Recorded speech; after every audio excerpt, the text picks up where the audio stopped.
One. Perfect. All right. So welcome back, right, viewers? It was a surprise. We didn't think we'd go. We knew we'd go viral.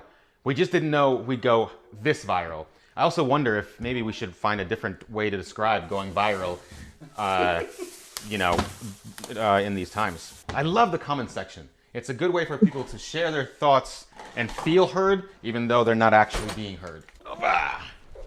What if you watch from here? This was an idea? Yeah, I didn't think that. This is our co-chef, and he'd like the camera. Beets, my friend, are part of your people's food. Previously on, whatever the show is? So, Cooking with Boris? Yeah, previously on Cooking with Boris, Luba was here in-house, in person, and currently she is not in the house. She's in a different house. And so she's joining us virtually, which, by the way, everyone else, as you're watching, please feel free to join us virtually. We'd love to have you join us virtually right now, in fact. Join in. So I went to Milwaukee, which is somewhat hit by the coronavirus, and I joined a wonderful team of doctors, and we are saving people's lives. And I am fortunate enough to get to work with those individuals. Unfortunately, it also means that I do not get to be at home. So you are kind of on the front line, and you've are spending time away from your family to keep them safe. We're making some roasted beets. It's a good roots vegetable in that it has roots. We're gonna roast these beets. We're gonna dice them or cube them. The beet is a very healthy vegetable. I think it's a vegetable, but it is very healthy. That I know for a fact. It has a lot of very important properties.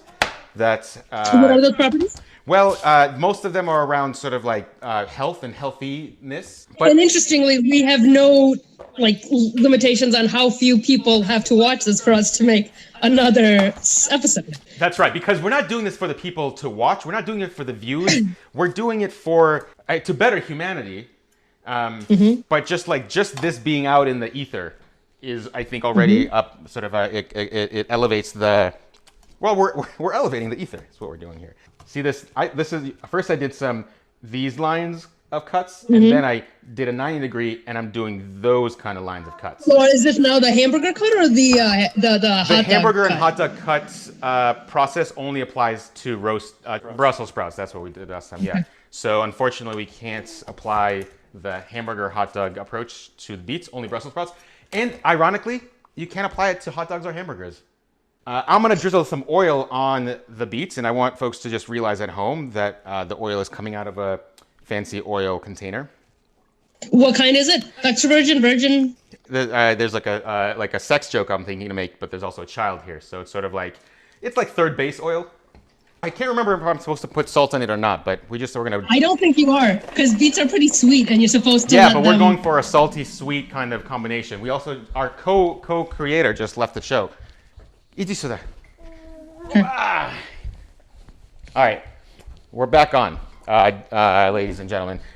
Okay.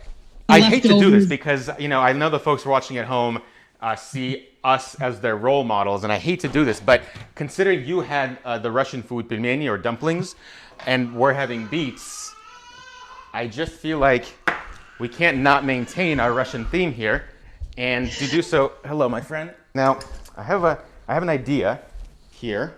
Whether it will work or not, we'll see. And the floors need to be washed anyway, so that was a really good time to try this idea. And you know what? Parts of the floor are still a bit sticky. We'll come back to this, but he's gotten quite good. However, you thought the camera was heavy.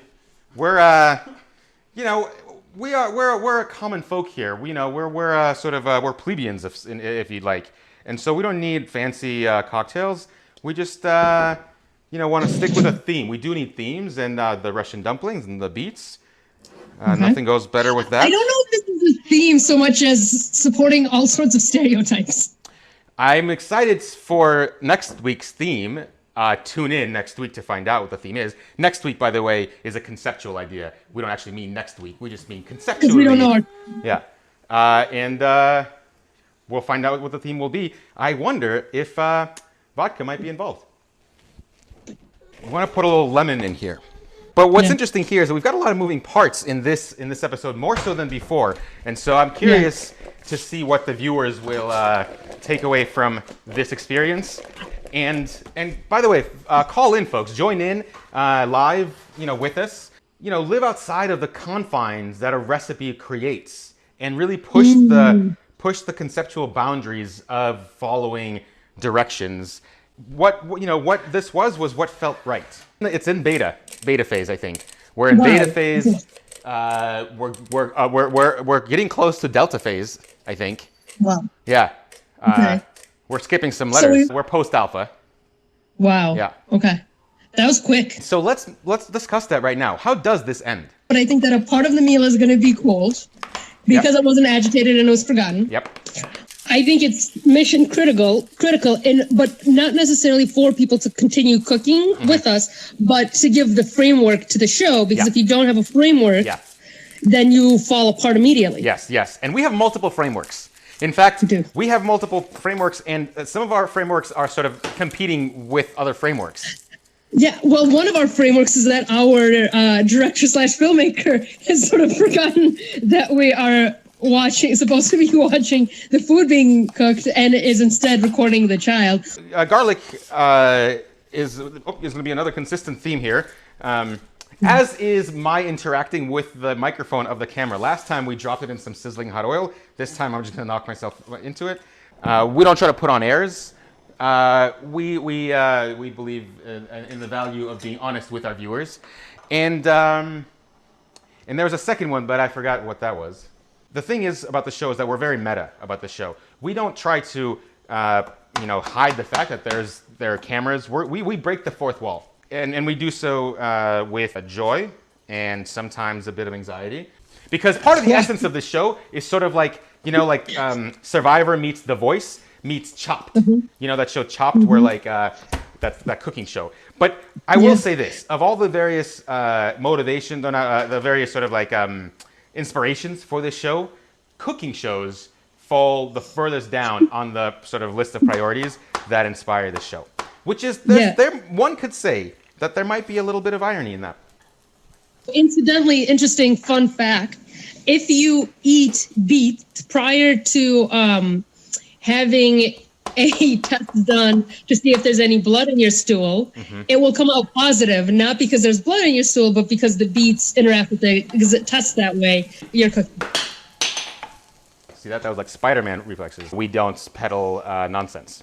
Well, that's not true. There's quite a lot of nonsense that we do peddle, but not medically speaking. Wait, what butter is that? Is that the butter that you foreshadowed? You're still on a cooking show. Well, here's the thing. Sometimes on this cooking show, we like to be a little bit more subtle and let the content and the sort of ingredients speak for themselves. Again, we don't really get bogged down with the details here on this, at least not in this experience. So we're making like a garlic and butter shrimp. We're just going to saute these guys. It's interesting. Last time I thought that having like 3 burners on was really quite distracting and sort of challenging to keep track of 75% of the oven being used. But I will say, and I'm not certain this is the fact, but I'm beginning to think that having a child in the house, or just raising a child as you two are doing, might even be on par, if not a bit more complex than keeping track of like 3 burners going on at once. We also have to keep in mind what our viewers want. Not that we're going to appease them. The shrimp are going to be done quite soon. You see, now this is a nice shot here. This is our cooking aspect here. We're going to give them a toss. This show is about sort of showing being vulnerable and showing sort of like insecurities, or even moments of like, for example, we got a little bit of garlic paper in that pasta there just now. Opening yourself to the world and seeing if the world will open itself to you. Now, I know that we put a lot of butter in the shrimp, but we're making whole wheat pasta. Have you been agitating the pasta? No, but it's a little bit undercooked. Pasta, like the health qualities of beets, nobody really knows how to cook it. And it's one of those things that nobody can know. So I'm just going to check on our beets. We got 14 minutes left. Oh, look at that. Now, that's a good red color. And you want red in your beets. We're going to go on a quick field trip, and maybe we'll just zoom to it or something, because part of today's meal is going to include Some fresh chives or onions. I'm not sure exactly what the difference is. From the garden, which I don't know if you knew this or not, Luba, but you do have a garden. Oh, yeah. Well, that's nice. All right, you can watch while I go. This is one of the limitations. Now, I think I'm still mic'd, so maybe you can all hear me. I don't know being if that somebody works or not, virtually, but is that they can leave at any point in time, and it's very difficult to have your voice be heard because they're not there. This does kind of answer the question: if a tree falls on the woods and nobody's there to hear it, does it make a sound? But I imagine so because I have the camera. Except for instead of a tree, we'll snap and we'll see if it makes a sound. Or rather, heard is the way I slice. What happened? I don't know. Fresh from the garden. How about that? You see this?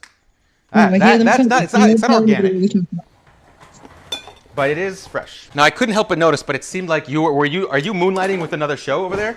Yeah, we're ruthless on the show. We're ruthless because you know what? And as we all know from our first episode, 99% of cooking is style. Yeah, we'll add that in post-production. And the thing is, I mean, in some ways, basically what we're learning is that we all influence each other in some ways, right? We're all influenced by each other and from each other, right? We influence each other and are influenced by each other. And so, so basically, I mean, you know, there's a lot of ways to slice a lemon, as the old saying goes that we all know so well. I'm just gonna give this a try. That's phenomenal. Let's look back. And there'll be graphics that says like, let's look back. Oh my God, he's eating pasta. Yeah, he not only eating it, but he's demanding it. The second I stop giving it to him, he goes num num and starts trying. He's gonna eat all our pasta. It's not, you know, there's a process here. You know, you gotta plate it. Don't you know about style? It's 99% of cooking. This show is about challenges, challenging yourself, challenging each other. So, like for example, it turns out that you know how I put some vinegar on the beets before I put them in the oven. Yeah. Here's a interesting twist of turns. Twist of turns is what I just said. You were supposed to put the vinegar afterwards. We're going to put a drizzle for the beets, and the drizzle is going to be orange juice and vinegar. But the vinegar is already on the beets because, by the way, folks watching at home, that was a seamless handoff, and that's sort of like what we like to showcase on this show. It's kind of like a sports show in some ways. How did Post-it notes get discovered? They weren't trying to invent Post-it notes; they were trying to invent something else. And then here we go, Post-it notes got invented. I don't know what they were trying to invent. And struggling to figure out how to like keep him like happy and appeased while cooking at the same time and making sure he has pasta. What you're saying is, and I'll run this by us again. This is for me. How does this work? What you're suggesting? This is pretty novel, but maybe put him into a chair. All right. What I'm doing here. The interesting thing about toddlers, and it's something that I'm learning as I'm spending more and more time with the toddler and then having some time away, is that they're not the most rational of beings. This is the drizzle. You see? Just kind of drizzle this on. I like to drizzle from a distance. Is your drizzle different from your dash? Very different. All right, now this is 2 beets. I made 2 beets for those of you keeping count at home. How about that? Now that's good for you, and tasty. You have to enjoy beets. I do. I don't know why one wouldn't. Feed the child. Huh? Yeah. Feed the child.